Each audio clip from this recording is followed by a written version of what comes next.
it's Stewart A. Swordlow. And Janet Diane Morris Swordlow. And this is the Expansions News Podcast for the first week of August 2016. I just can't believe it's August. Can you believe it's August? We say that every month. I can't believe it's July. I can't believe it's June. I can't believe it's May. I know. Now I can't believe it's July. It's August. Life is very exciting for us every day. Yeah, so we have to every day. It's like, wow, I can't believe it's like today. Yeah. Yeah, and we don't even smoke pot or anything, right? Right. Or take drugs. Right. No. And I don't give prescription drugs to anybody. No, because mostly the doctors are afraid of you. Yeah. Yes. Anyway, to the news, and I have a mixed bag. To the news. I have a mixed bag of to news. The news. I am talking. To the news. See, if you stopped taking those drugs, maybe you wouldn't have to repeat yourself like that. To the news. Mm-hmm. You're perseverating, and you're repeating yourself, and you're not to the news to have yet. to call the handler. Get to the news. Okay. Extraterrestrial blogger, and I love this name, Mexico Geek, shared a video on Google from Google Earth that showed underneath the water between Baja California and the rest of mainland Mexico is this strange, bizarre layout of lines, which is about 44 miles off the coast of Mexico. And it stretches 76 miles long and 2.4 miles wide in different directions. And I think if you look at the link, you will see it. And they're saying it's either the remains of an ancient civilization or an underwater alien base. Now, the publisher, Scott Waring, thinks there's a 100% chance of it being intelligently made structure. And when you look at it, that's not from nature. That's somebody designed that. But here's my question. Why would anyone, especially an alien group, put an underwater base directly over a major active fault line with undersea volcanoes in the area? That doesn't make sense. Maybe they live in there. So I think maybe this is some kind of leftover ancient structures, or actually looks like a little city that maybe that sank maybe during the time of Lemuria. That's what I think it is. Speaking of things sinking and continents being destroyed, I recently saw information on the dangers of a magnetic flip. Mind you, I didn't say polar shift as others have predicted in the past, but a magnetic flip, and that's when the magnetic pole wavers, which it does anyway. And so people are saying that the magnetic pole is flipping, and then the polar shift is going to happen. It's not. I've heard this for 40 years, actually almost 50 years, and it's not going to happen. What about the transformational shift? That's where you're going in October. Go ahead. Arizona. I'm sorry, I didn't see that on the cue card. Transformational shift in October. Oh, there was an F in the word. Okay. Anyway, according to this article, the Earth has been around obviously for billions of years, and during that time there have been many, many, many magnetic reversals, and there is no correlation between animal extinctions and those reversals, and no correlation between human development and evolution and those reversals. By the way, it can take 5,000 years for the magnetic pole to really flip. It does flip, but it takes thousands of years to do that. When that happens, radiation at ground level will increase, and there could be a slight increase in cancer because of that, which I don't believe, because that's not what causes cancer. But there is evidence in one part of the Earth that the flip is occurring, and that's in Brazil. Brazil has a lot of bad reputation lately, and that's a weak field over Brazil that's already causing a problem there and in the South Atlantic.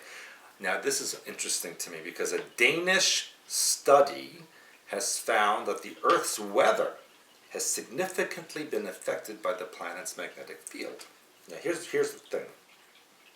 The Danish National Space Center said they believe the planet is experiencing a natural period of low cloud cover due to fewer cosmic rays entering the atmosphere. Have they looked out the window? How many days has it been sunny here? If that were true, then why is there so much rain everywhere, flooding everywhere? I think something's rotten in Denmark. That's what I think.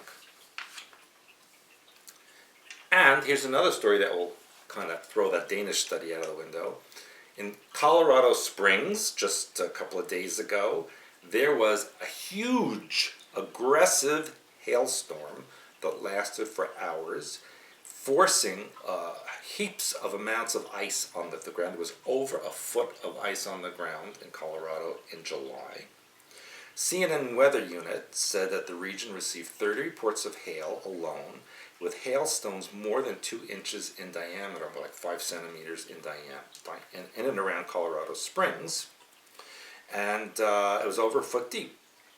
So it looked like winter in Colorado in July. No, I told you when I was in Europe, Northern Europe, they had snow, and they had hail right after we left, huge. Yes, and there was, I told flooding everybody everywhere. in June it snowed in Hawaii. Yeah, and it's been flooding over in Northern Europe So as well. I think there's a little more cloud cover. I think Denmark, Yeah, there was also an article put out by the Russians saying that we were being set up for a huge climate change, but they didn't say what that was. Yeah, they said it's an ice age. Yeah. Anyway, you want to talk about Pope Francis? Yeah, I love Pope I love Francis. to talk about him. Me too. He's like one of the best, the greatest actors of all time. Yes. He should get an Emmy Award and an Academy I Award. agree. One of my favorite subjects. Yes, because Pope Francis visited Auschwitz, where I was last year, and Birkenau, to meet with concentration camp survivors, and as well as Jews who escaped the Nazi onslaught. And he wrote in the guest book, "Lord, forgiveness for so much cruelty!" Exclamation point. Oh, because God's going to read that. No, because Like every week they give that to God. Say, "Oh, this is what the Pope wrote." Well, remember the Catholics, they could pay their things in advance. Remember, yeah. and But then, wait.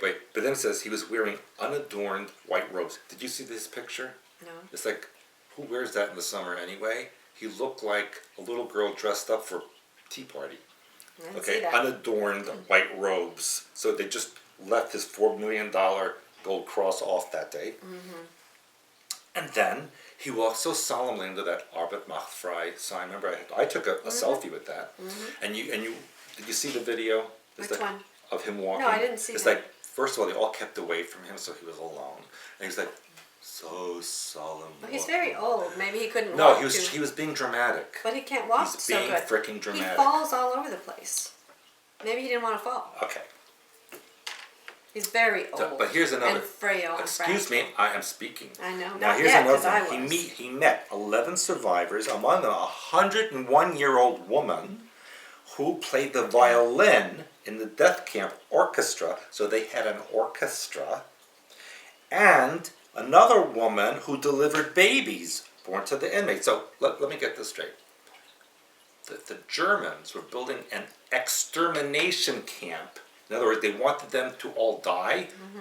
They allowed them to have babies and an orchestra. Interesting.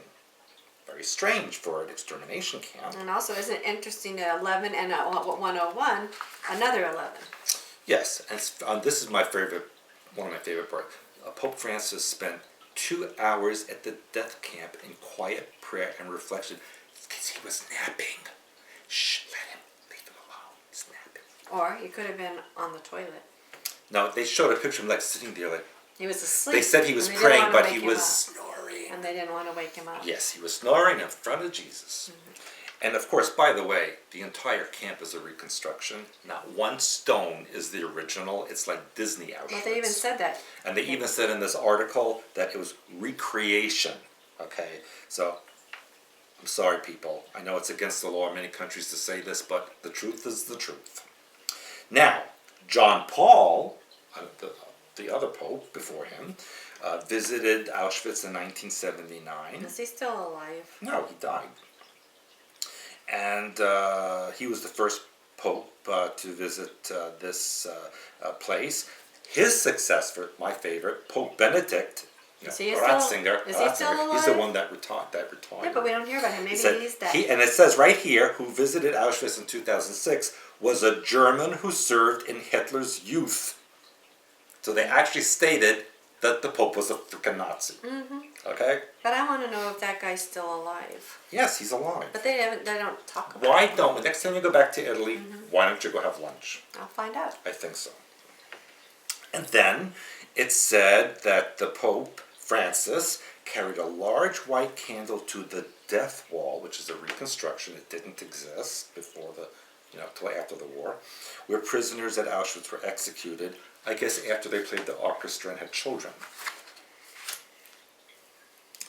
Then the Pope went to that youth Oh yeah, thing in Krakow. that I saw. Yeah, and he told the young pilgrims, to show mercy to refugees and other persecuted people. And he says, where is God when innocent persons die as a result of violence, terrorism, and war? Well, where was the freaking Vatican?